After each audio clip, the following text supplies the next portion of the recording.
Olá, hoje nós vamos falar sobre um dos temas mais importantes para a humanidade, a agricultura.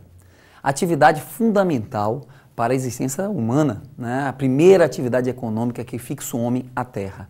A agricultura é uma atividade econômica responsável pelo cultivo de vegetais. O objetivo da agricultura, no primeiro momento, era alimentar a humanidade, alimentar animais e agora serve muito para alimentar as indústrias.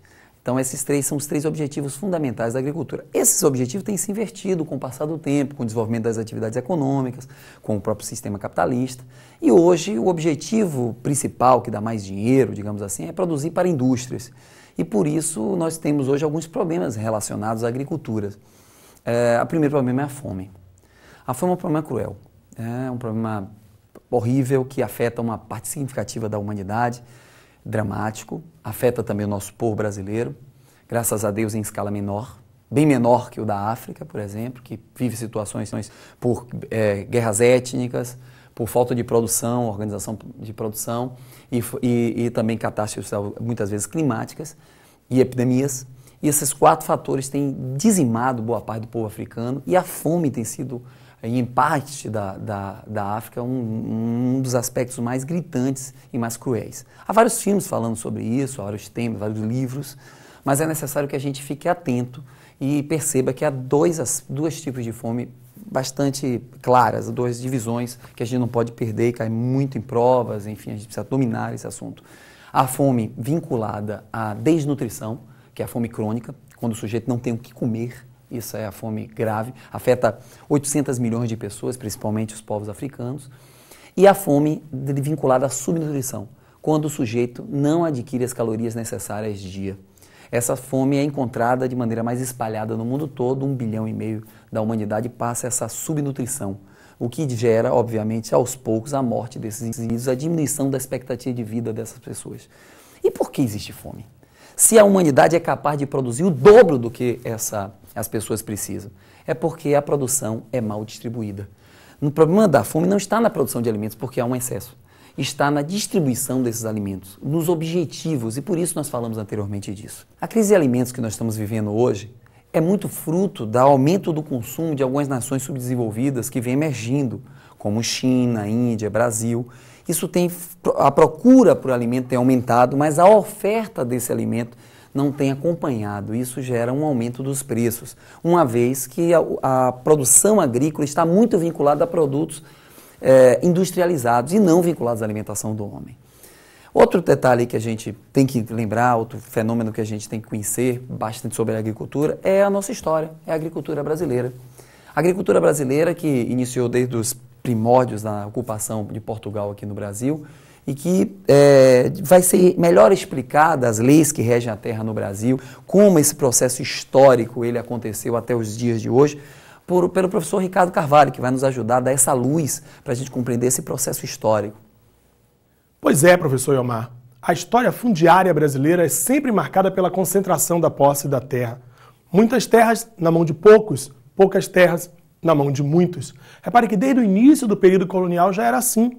Se vocês olharem bem, repararem bem, lá desde as capitanias hereditárias eram pedaços imensos do território nacional na posse de um único homem. As sesmarias aceleraram esse processo de distribuição, mas ao mesmo tempo concentrando a posse da terra na mão de alguns. Ao longo da história do Brasil foi sempre assim. O princípio do uti possedetis, ou do uso capião, permitia a incorporação de imensas áreas territoriais por alguns poucos proprietários. O século XIX foi primoroso nisso.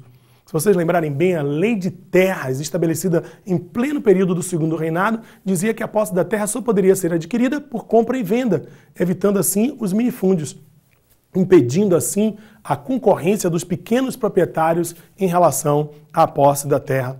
A República Velha foi também primorosa na concentração de terras e chegamos até hoje, infelizmente, até hoje, com a terra concentrada na mão de alguns e pequenos proprietários sem terem acesso à distribuição de terra.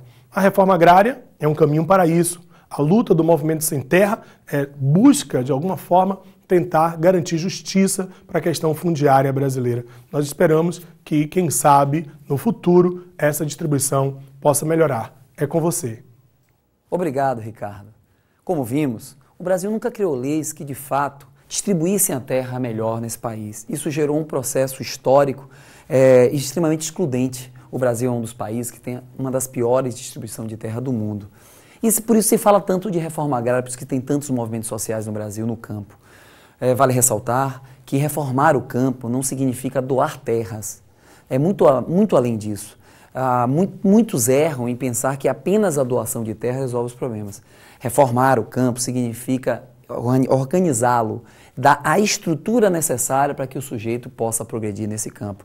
Dar a tecnologia a ele. Não doar a terra apenas vai fazer com que ele continue praticando de maneira inadequada práticas agrícolas, queimando o solo, prejudicando o solo e abandonando depois essa terra ou vendendo-a.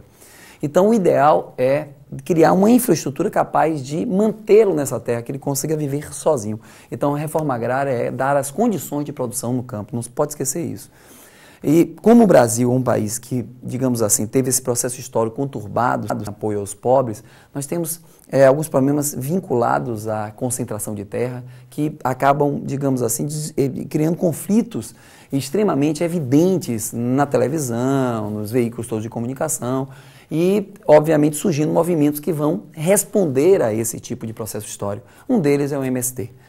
O aparecimento de movimentos sociais que lutam pela posse da terra são movimentos, de certa forma, legítimos diante do quadro de exclusão, do quadro de má distribuição de terras, como você nota aqui.